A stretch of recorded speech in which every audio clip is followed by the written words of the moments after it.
So I've had some sort of epiphany. It's the idea that everyone's sort of gay.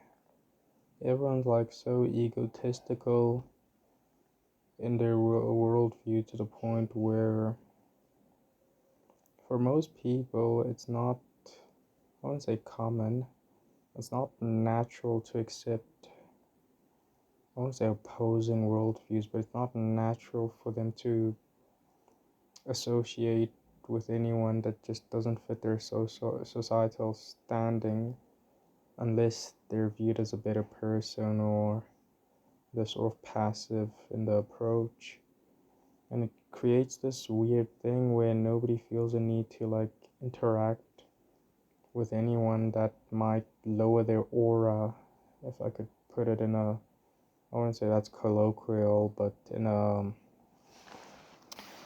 a common term. So it sort of creates this gayness that people just sort of operate within. And it's kind of weird because on the one hand it's difficult to interact with a person when they don't match your and matching my what did Future say, and match when they don't match your fly.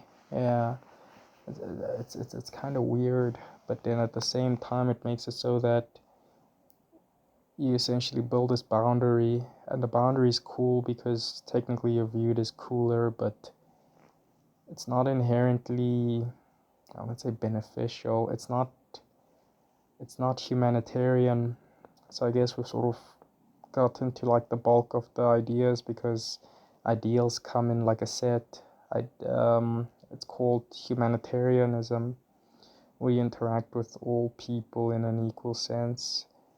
And I guess we sort of have to ask ourselves, is being a humanitarian beneficial? Is it a good way to interact with the world? Because on the one hand, the world exists in such a way where there are societal constructs in the sense of I interact with this person because of its cool or because of its, trying to find the correct word, because of it's somehow not beneficial. It won't be viewed as weirdly, and even if it is, I can sort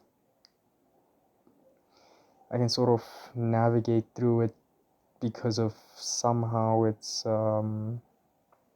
accepted if I sort of change the narrative,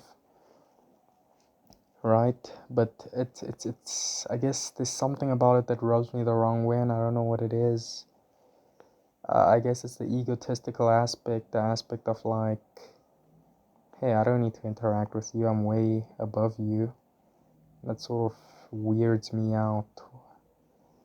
Um, it's like this idea that we're above people. And I guess to some extent we are, but then it's only because of the illusions we create. If you strip that all away, then all these societal constructs start to fail because you start to realize that they're not productive. So the question becomes, what's the point of being a humanitarian? Or what's the point of not being a humanitarian? I guess the point of not being one is that your social standing remains clear. You're cool, right? But the point of being a humanitarian is sort of, I want to say, arbitrary. It's like, it's vague. What's the point of being a humanitarian? It doesn't inherently benefit you. In fact, you're giving more than you're taking.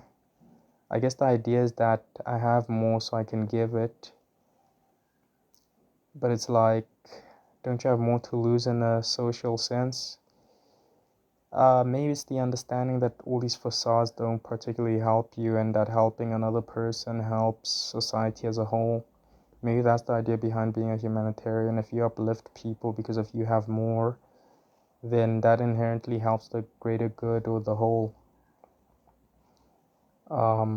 But it's a hard concept to grasp because of not society, but human nature is based off of what can I get from it. In fact, Richard Dawkins? Yeah, he wrote a book called The Selfish Gene, that all the things we do are based off selfishness, and he wasn't wrong, but he wasn't right either.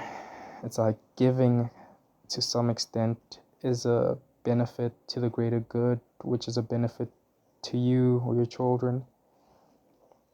It's a complex sort of thought pattern to navigate through. It's a complex mental map. I don't really get it, but it is quite interesting.